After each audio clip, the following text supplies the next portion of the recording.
नमः शिवाय। जय श्री कृष्ण। 18वां अध्याय। शिकार खेलने के लिए राजा परीक्षित का वन में जाना तथा प्यास के कारण शमीक ऋषि का अपमान करना और श्रृंगी ऋषि का परीक्षित को श्राप देना। सूत जी बोले, हे शौनक आदि ऋषियों, राजा परीक्षित ने जब तक राज्य किया तब तक कलयुग ने उनके राज्य में आगमन नहीं किया और राजा परीक्षित प्रजा की देखभाल करने के लिए रथ पर बैठकर दशों दिशाओं में घूमते हुए एक छत्र राज करते थे और उनको कलयुग के आने की कोई चिंता भी नहीं थी। अब सूत जी ने आगे कहना आरंभ किया। उन्होंने कहा कि हे ऋषियों, जब परीक्षित एक बार वन में शिकार खेलने के लिए गए, वहां उन्होंने बहुत से पशुओं को मारा और दोपहर के समय उन्होंने एक घायल हिरण को देखा तो अपने सारथी को तो वहीं छोड़ दिया और खुद घोड़े को उनके पीछे दौड़ा दिया, मतलब खुद घोड़े पे बैठ के उसके पीछे दौड़े और वो बहुत दूर निकल गए। तब महाराज परीक्षित को गर्मी के कारण बहुत जोर के प्यास लगी, तो वो वन में पानी पीने के लिए जल तलाश करने लगे और जल तलाश करते करते वो शमीक ऋषि के आश्रम पर जा पहुंचे।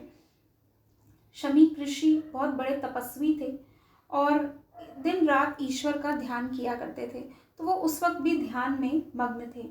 और उस वक्त राजा परीक्षित वहां पे गए और उन्होंने बोला, मैं अभिमन्यु का पुत्र परीक्षित हूँ, इस समय बड़े जोर की प्यास लग रही है, अतः आप कृपा कर मुझे थोड़ा सा पानी पिला दीजिए।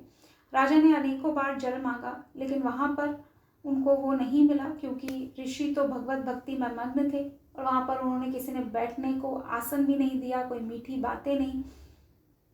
तो अब राजा को थोड़ा क्रोध आ गया, क्योंकि उन्होंने जीव हिंसा की थी और सोने का मुकुट भी पहना हुआ था। तो जो कलयुग था वो राजा के हृदय में प्रवेश कर चुका था और बदला लेने के लिए अपना कपट जाल फैला दिया। और इसी के फलस्वरूप जो धर्मात्मा और हरिभक्त राजा परीक्षित थे वो क्रोध के वशीभूत हो गए और उन्होंने मन में सोचा कि मैं चक्रवर्ती राजा हूँ, प्यास का मारा हूँ, इस ऋषि के आश्रम पे आया हूँ, पर मेरी प्रार्थना का इस ऋषि ने कोई ध्यान नहीं दिया, अतः मुझे इसको दंड देना चाहिए। तो उनको वहीं पे पड़ा हुआ एक सर्प दिखाई दिया मरा हुआ, तो उन्होंने उस सांप को ऋषि के गले में डाल दिया और सोचा कि अब ये दंड व्यवस्था पूरी हो गई इस तरह से। और फिर वो वहाँ से चले गए और हरि भजन में मग्न होने के कारण ऋषि को गले में सर्प के पड़े होने का कुछ आभास ही नहीं हुआ। अब राजा वन से लौटकर जब अपने महल में पहुंचे, उनको स्वर्ण मुकुट को जैसे ही उतारा, उनको ये आभास हुआ कि उन्होंने बहुत बड़ा पाप कर दिया है और ये भी आभास हुआ कि स्वर्ण मुकुट की वजह से, जीव हिंसा की वजह से कलयुग का आगमन हो गया है अब उनके अंदर। और अब उन्होंने सोचा कि जब कोई मनुष्य गौ और ब्राह्मणों को कष्ट देता है तो उसको जान लेना चाहिए कि वो नष्ट होने वाला है और मुझे अब ऐसा प्रतीत हो रहा है कि मेरी धन संपत्ति शीघ्र ही नष्ट हो जाएगी और मैं भी नष्ट हो जाऊंगा। अब राजा परीक्षित तो ये सब सोच रहे थे और शमीक ऋषि तपस्या कर रहे थे। उनको बैठे हुए कुछ बालकों ने देखा और जो उनके जो पुत्र थे, शमीक ऋषि के पुत्र थे श्रृंगी ऋषि, वो कुछ बालकों के साथ खेल रहे थे। उनको दूसरे बालकों ने जाकर बताया कि ये तो बहुत ही बुरा हुआ है, जो ऋषि हैं उनके गले में सांप पड़ा हुआ है। तो जो श्रृंगी ऋषि थे उनको ये सुन के बड़ा क्रोध आया कि राजा परीक्षित ने क्या किया है। और श्रृंगी ऋषि को ब्रह्मा जी का वरदान था कि उनका वचन कभी मिथ्या नहीं होगा।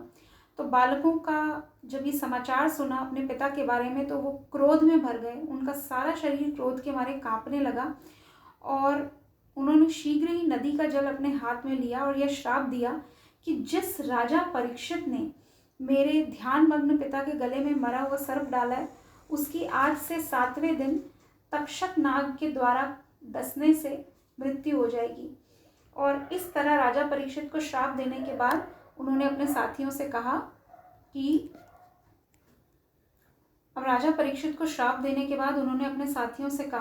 महाराज श्री कृष्ण चंद्र जब से गोलोकवासी हुए तब से कलयुग के राजा धन और राज्य के मद में अंधे होकर ब्राह्मणों को दुख देने लगे हैं।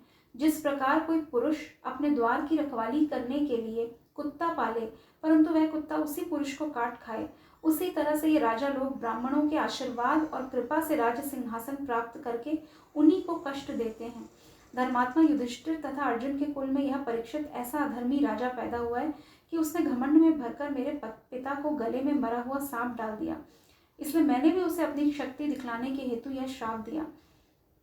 अब इसके बाद वो श्रृंगी ऋषि अपने पिता के पास पहुंचे और उनको ध्यान में मग्न देखा। सांप, गले में मरा हुआ सांप पड़ा हुआ देखा तो सर्प को उनके गले से निकालकर पिता का नाम लेकर जोर जोर से रोना शुरू किया। अब बच्चे की आवाज़ सुनकर शमीक ऋषि ने अपनी समाधि खोली, रोने का कारण पूछा। तब श्रृंगी ऋषि ने सारा हाल सुनाया। तो शमीक ऋषि ने कहा कि अरे बेटे, तूने राजा को कोई श्राप तो नहीं दे दिया? तो श्रृंगी ऋषि ने उत्तर दिया कि यह धर्म करने के कारण मैंने राजा को श्राप दिया है कि वह आज से 7वें दिन तक्षक सर्प के द्वारा काटे जाने से मृत्यु को प्राप्त होंगे। तो श्रृंगी ऋषि को के क्रोध किया बहुत ज़्यादा शमीक ऋषि ने। उन्होंने कहा कि अरे मूर्ख, तूने बहुत बुरा काम किया है। तूने ऐसा धर्मात्मा राजा को श्राप दिया है जिसके राज्य में अभी तक कलयुग प्रवेश नहीं कर पाया है। कौरवों और पांडवों के वंश में यही एक ऐसा राजा हुआ है जिसके राज्य में हम सब ऋषि मुनि ब्राह्मण आदि अत्यंत आनंद पूर्वक रह रहे थे। और उन्होंने उसके बाद भगवान का ध्यान किया और कहा कि मेरे ज्ञानी बालक से बहुत बड़ा अपराध हो गया है, आप उसे कृपा करके क्षमा करें।